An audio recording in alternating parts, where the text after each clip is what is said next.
Welcome to On the Edge with April Mahoney Brains. Here, this is the spot where the conversation is pointed, the guests are sharp, and the responses are never dull. Welcome home, Brains. There's only one requirement to hang out on the edge, is that you open your big brain and close your small mind. Did you bring your thinking caps? It's time to put them on, because the conversation starts now. Not a cute look. It is not a cute look, but what is a gorgeous look, Brains? Here on the edge, the place where the conversation is what? What is it, Libby? It's pointed. Hello, Brains. The guests are sharp and the responses are never dull. Look who's here. Libby Adams. And April Mahoney. That's right, from Mexico. She in Mexico. I'm going to talk to her about that because I'm so mad. I'm right here 20 minutes away and I can't even cross the border. You know, it's really, I love it. I go over there for a massage. I go over there to buy some beautiful artwork. The beaches are so nice. The food is authentic, but they won't even accept my passport. They look at me with a side eye.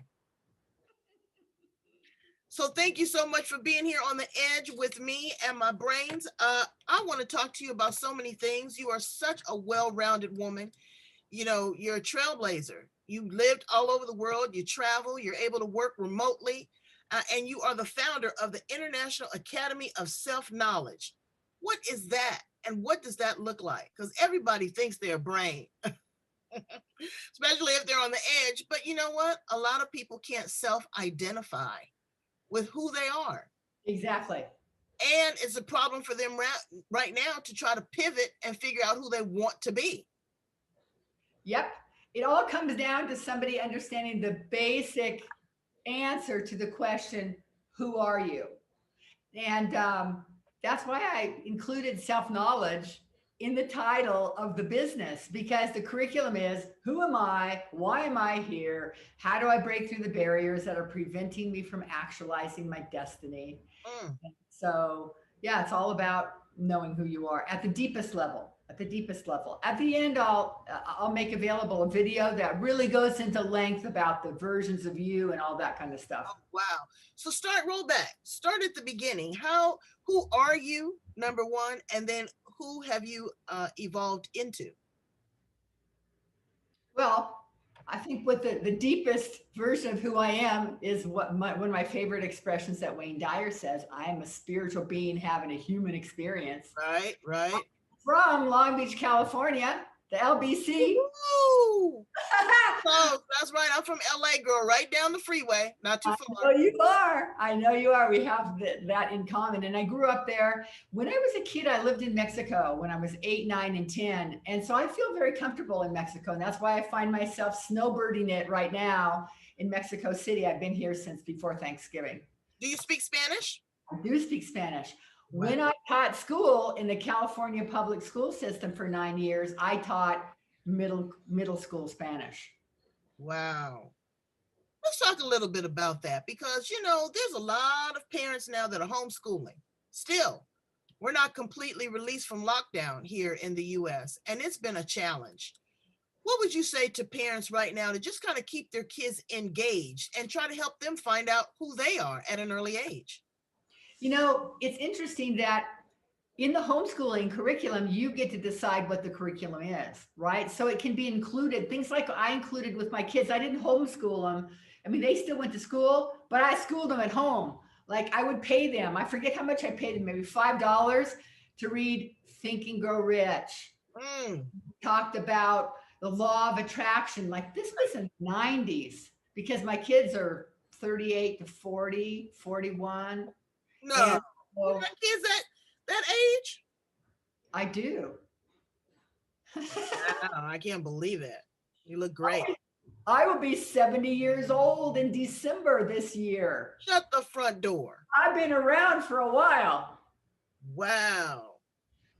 Okay, so encourage them with money is what you're saying? Entice them with some money? Some people call that bribing. I call it reward. You wouldn't go to work for free. Nobody would go to work for free. And, you know, it makes not just, you know, enticing them with money, but the point of that really was select a curriculum at home of personal development because that's not included in the schools. And I know that because I taught there for 9 years. And in fact, that's actually why I left, April. I had to leave the public schools because what I found is, let's say Johnny comes into my classroom and he takes Spanish for a year, right? Mhm. Then Johnny leaves, but he's the same Johnny as he was, but he's a little more Spanish speaking Johnny, but he literally has not transformed as a person. And I was not making the difference that I wanted to in the public schools. So I retired myself and left. And then fast forward to 1989. Interestingly enough, my mom was the school psychologist in the Oh, district where I taught. And so she was really into personal development, all that kind of stuff. I was rummaging around in her closet looking for I don't know what, but I look up to the top shelf, and in this kind of rainbow colored uh, cardboard thing, it said personal power. It was like at the very top shelf. And so I said to my mom, "Hey, what's this?" And she said, "I got that off an infomercial." And she hadn't opened them. They were unwrapped, and it was Tony Robbins' Personal Power cassette tapes oh, back come on. in '89. Come on. So that didn't start my personal development journey, but it amped it up because I'd actually started through my mother's suggestion slash insistence. Mm. I took the EST training back in 1974 when I was 24. That was like the OG beginning of personal transformation courses, and I hated that course. Have you heard of that course? The I've EST? heard of it. Yeah, the escorts. Mm-hmm. And then the landmark created kind of a kinder and gentler version of that. And then there was Crack life. me up though. You're 70 years old and you call it the OG. For you brains that do not speak Ebonics, that means original. Okay, the OG. Okay, but and I really agree with you on that because teach the kids the basics while they're home: reading, writing, spelling, arithmetic. Incorporate them in what you're doing day to day. Show them the stress that you're under, how you deal with clients, interact, because again, they need to be able to have uh, professional and personal development. And you can't get that in a textbook. I was on vacation in Yosemite, and the parents were homeschooling the kids, and they brought the kids and they sat down with the Native American woman, and she taught the history of basket weaving and how sacred it was and how one had to be pure and clean and all these type of things. You don't get that. And you're sitting there with her weaving. Those were life experiences. Yes. And that's travel. That makes them a well-rounded, more respected person. Teach them Yes. a foreign language. All of Yes. it. So now you have moved into training and teaching and coaching adults. Tell us a little bit about what you founded.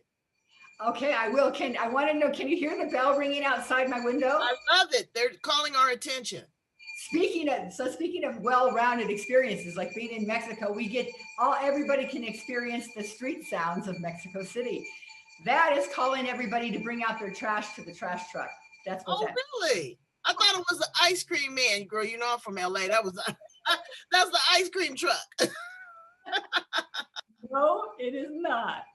Okay, so in founding the International Academy of Self Knowledge, like a little bit of the history of that goes back to my mom's closet, right? So I'm in the closet and I say, "What are these?" She said, "Oh, I bought those off an infomercial." I said, "Can I borrow them?"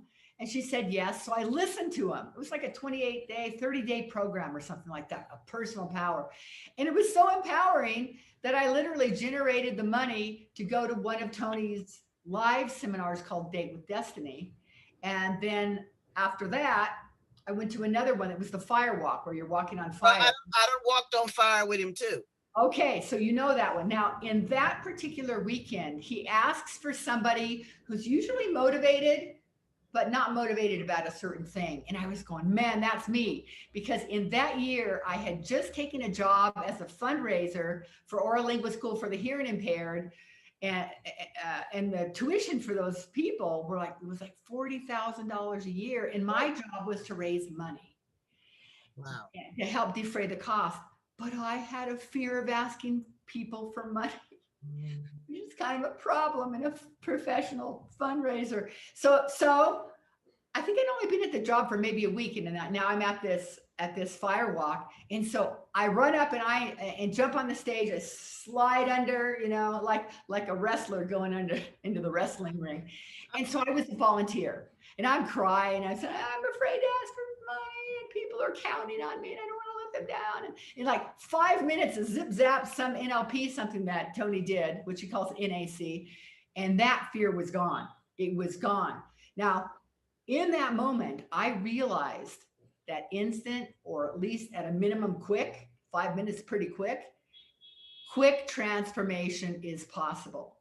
Now, when I was in school, I ended up in education, but I started in psychology because I thought, oh, that would be so interesting. Now, this was like 1967, right?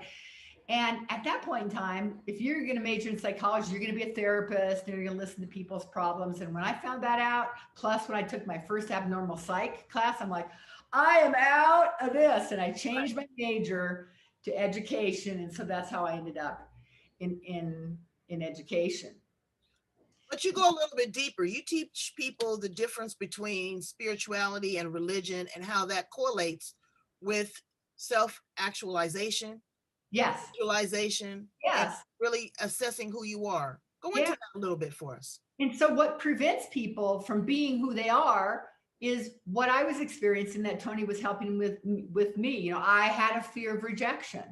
Right? That's not who we are. We are fearless and powerful, you know, uh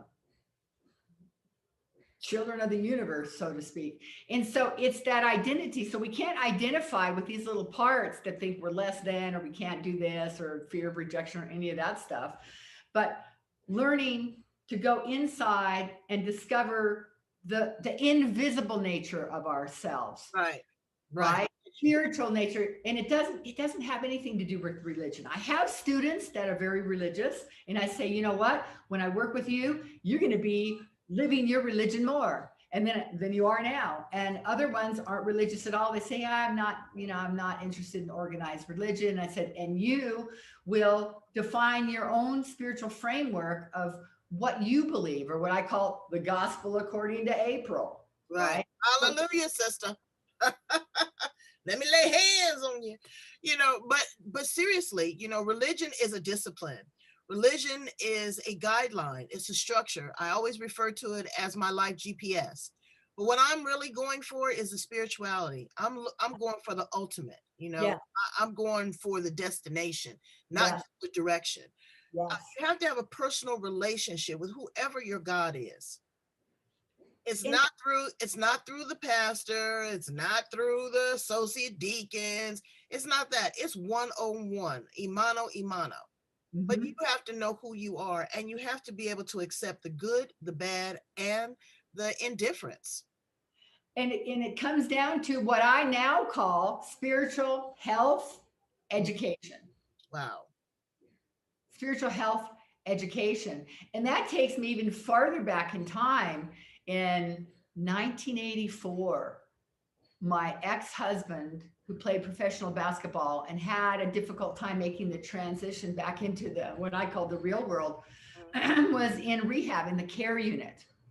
Mm. And I remember the director said, your husband is the president of the care unit. And I thought, well, isn't that special? He's the president of the care unit, and I'm out here taking care of these kids, paying the bills. Where's my rehab? I'm like, where's my damn rehab? Right, Right. right, right, right. And do you know what? It took till 2001, but full circle, my ex-husband and I created a rehab. He came to me after he was clean and sober. He said, would you help me put together a treatment program so people don't have to go through 13 detoxes and 8 rehabs like I did? And I said, yes, I will. So we put it together, had fabulous results. But then after 2 years, I said, okay, you've got your program, the beds are filled and all that. I said, I'm going to go to India and I'm going to rewrite the curriculum for people who are not addicted to substances, because where's their rehab? That was the question I Right, asked in right. And 1984. they're addicted to something else. You know, Well, or if you Google rehab, like what's the purpose? One of the biggest purposes is for people to resolve their issues Right. that were causing them to try and escape by using substance over here, right? So one of the reasons we had such great results is because while we were keeping them away from drugs for 28 days, we're working on their issues. That's what I was doing, using the method that I use, spiritual method, right? Exactly. And that's in alignment with the 12 steps, the high believing in a higher power and all that. So we use the higher power for problem resolution. But if you think about every person, April, it's like my question was, why does somebody have to be a drug addict to get a good 28-day program? Because everybody's got issues and things from the past that they need cleaning up, independent of substance abuse. So literally for 20 years, I have been doing a 28-day program, which technically you could call rehab for the non-substance abuser or spiritual rehab. I don't even have a name for it. Let me ask you a question. Yeah. That's a Mhm. lot of that's a lot of intake. Yes. It's a lot of processing. It's a lot of editing and filtering. It's a lot of mental drain on you.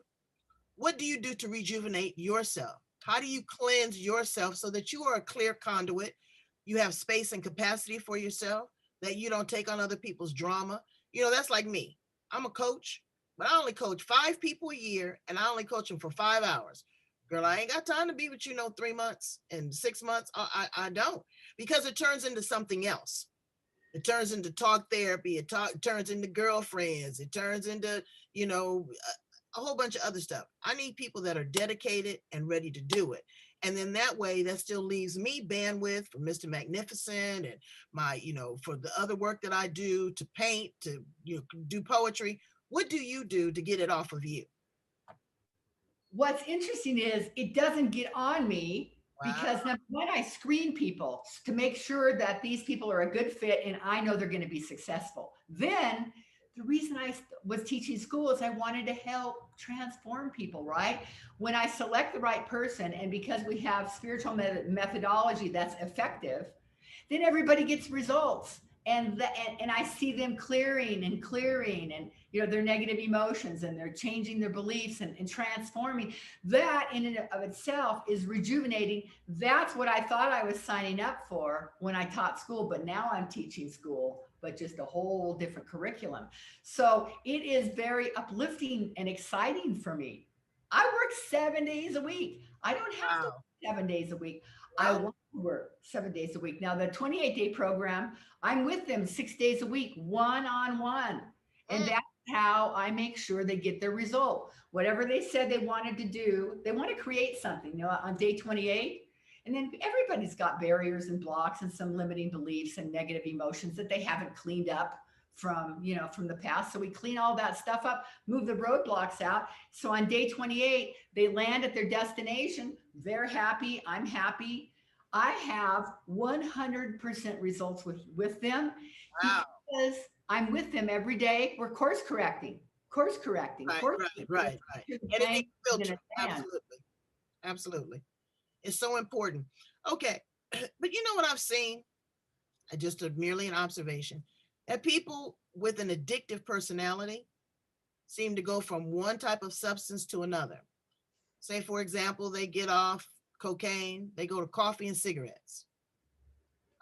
Or people that are on, sex, or people that just newly find religion. Girl, now bless you. I want you to be happy with the Lord, but sometimes they will wear you out as if you have never heard about anybody, Buddha, Allah, uh, Jesus. They just run it in the ground. How do people really try to find a balance and level off? Because they're always still chasing that high, Libby. All They're right. some sort of high. They just don't know how to just be calm. Here's my deal. Remember, I was the spouse of an addict, and I said, where's my program? So this program is not the addiction program. And my ex-husband is retired from that. He doesn't do that anymore. He's older than I am. But I don't bring people into this program that have specific substance abuse and I work with people that have been on the spiritual path for a while, Okay. because people that have been on the path for a while still have higher levels and things they need to work. That's my demographic. They've been on the spiritual path a while, but they still have things going on. Like maybe they're worried at night and they're saying, if I'm a spiritual person, why am I worried about, losing my job? Or why am I worried about, not being able to beat this cancer or whatever people wake up, worried about. So then that's where I catch them. It's like they believe in God or infinite intelligence, whatever they call, but they're not able to get the practical Right. results that they want. Right. That's my demographic. Well, and you know what? They want miracles. And brains, you got to do the work. You got to, as me and Libby did, you got to walk through the fire, baby. Okay? You have to walk through the fire because that's the only way that you're going to appreciate what you are going to receive on the other side. Mm-hmm. If you didn't know bad, you wouldn't know good. That's if you right. didn't know sick, you wouldn't know well. If you didn't know sad, you wouldn't know happy. So you have to go through it. You have to feel the feels. And it's unfortunate. And some people feel them a lot harder than others. But to whom much is given, much is required. Would you agree?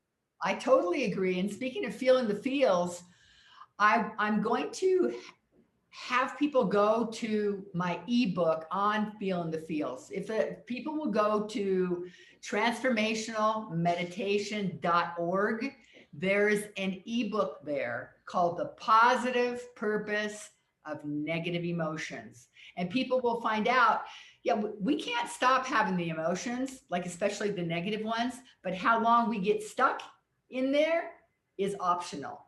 And that book has a tool that helps you understand and decipher what the message is that this negative emotion is trying to give us, because the negative emotions actually are just messengers. And I'll tell you, they're either trying to tell us we're thinking something incorrect, so stop thinking it, or we need to take correct action. We need to do something. And so there's a long version that people can read about in that ebook. Well, that's wonderful. Now, have you written other books outside of the ebook? I have, but one was called Voices of Selves, but I took it off the shelf. I took it out of circulation in like 1996 because I didn't want people to think that they could just read that book and have transformation. It's like, I'll just read it in a book. It's like, no, that's what we call shelf help, right? You put it on the shelf because nothing changes. I will not do my work any other way. And I have 15 coaches that work with me. We will not do anything other than one-to-one, because that's how we know you're going to get your result, because we're right there customizing a program. What type of person or who are you looking for to work with you as a coach? Because that's a whole different level. People that have graduated and went through your program, or these people that share in your philosophy? Are these people that that have come to you, because like us, like magnets, right? To people. Right. I am looking for coaches who've been coaching for a little while. They have their own program and their own methodology that is in alignment. Maybe they have some just different tools. And then they go through my program, because everybody needs to be a product of the product, right? And then I'll do a joint venture and license my material to them so they can add it to what they're already doing. Because some people don't have a high-end program like the 28-day program. And this is just something they don't have to go through all the creation that I did. They can just do it. And the coaches get 90% of that. And the academy just takes 10%. You know why, April? Why, Libby? God himself doesn't even take more than 10%. Did you hear me? Did you hear what she said about the tithe, the 10%? Right. They don't even understand and the abundance that comes from that. Just being disciplined. Just being disciplined in everything that you do. And it's hard. It's hard for me. It's hard for Libby. We talk a good game, but we fall short of the glory too, brains. Yeah. But we always have it's not a three-legged stool. It's a four-legged stool. We've got to support one another. Get the help that you need. There's nothing wrong with that. All it's going to do is make you a better person. Why do you think so many people like, Tony Robbins and Lisa Nichols and Les Brown and yada, yada? All these people have become successful, by giving all of this jaw jacking and talking. They've lived these experiences. They have lived these experiences, and they're not afraid or ashamed to go further with that. Libby, please tell my brains how to get in contact with you if you are looking for a challenge to up level your game when it comes to coaching. If you're looking for a great ebook, or you want to work with Libby directly, I'm telling you, you can't go wrong. I'm going to give two ways to get in contact. One is simply the website itself. That's www.academyofselfknowledge.com. That's the website. And then this ebook is transformationalmeditation.org. Transformationalmeditation.org. And I wanted to say this in closing, April. I always have a coach. There's never a time. I think I'd have to say my first professional coach, that program was when I started with Tony in 1989. During that time, I've had coaches after coaches because I always have something else I'm striving for. We don't have to do this alone. And also, if I'm a coach and I don't have a coach, then I'm a hypocrite because I'm saying, you know what, you people, you need your coaching, but I'm all good. I don't have any more growth to do. And I can do it all by myself. It's like, no. So I just wanted to make that clear. Let me ask you a quick question about coaches and mentors. Yes. I like for my clients to outgrow me. Yes. I don't want them to be stuck. It's like, I say this with love. Some people go through talk therapy for 15 years. They've lived the trauma for 20 years. They're going through talk therapy for the same thing for 15 years. That's 35 years with no resolution. If I have a coach, yes, I want what they have to be exuding out of their pores. I want to really see some results. Before we close, give me 5 tips that people should look for when finding a coach. I don't know if there'll be 5. We'll see how this turns out. That's what about extemporaneous speaking. But I'll tell you what number 1 is, and this is a deal breaker. Number 1, that they don't want you to follow them. If somebody is not teaching you to go inside and find your own answers, I have a problem with that. So that's another reason that I have results is because I'm not the one doing the work. I'm just a facilitator. I'm just midwifing the spiritual growth between that person and their maker. So number 1, they have to guide you to find your answers within and not advise you. Does that make sense? Absolutely. That's number 1, which is the deal breaker. Number 2, they need to be walking the talk and have experience. Right. Because, I remember when I started in 1994, and I used the word transformational coaching that wasn't used. And people would say, oh, Libby, you can't use that because nobody knows what it is. And I said, that's exactly why I'm going to use it, because people say, transformational coaching, what's that? Thanks for asking. But now everybody and their brothers and their dog is a transformational coach. Right. So I want people that have experience and that are product of their product and can walk their talk. And I think I'm going to stop with 2. I think that's all I have to say about that. Well, I'll add a couple. You add a couple. Right. Number 3, checks and balances. I need some accountability. I need to know that whatever we go through, that there is going to be some sort of, checks and balances. Okay. Number 4. I'm hopping in with number 4. Go ahead. So, number 4, I'll give you number 5. Number 4 is whatever it is you're learning, there has to be practical application and applied learning. Information and transformation is going to happen. I say information without application and transformation is impotent. Take us on number 5, April. And number 5 is, I'm not trying to change you. When I'm trying to coach you, I'm trying to enhance you. So if somebody's trying to transform you and turn you into a frog, you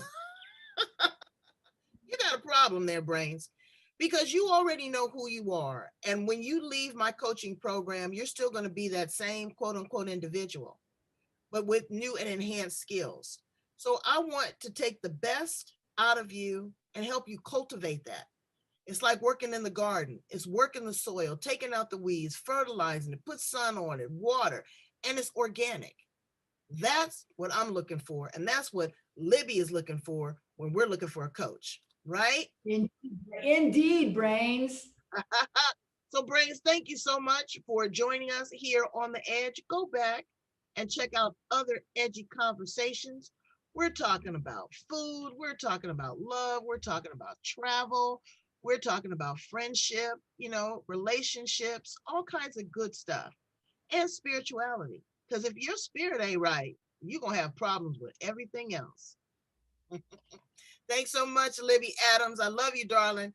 Keep me Thank posted to you. where you are in the world, okay? Yes, ma'am. All right, you are the best.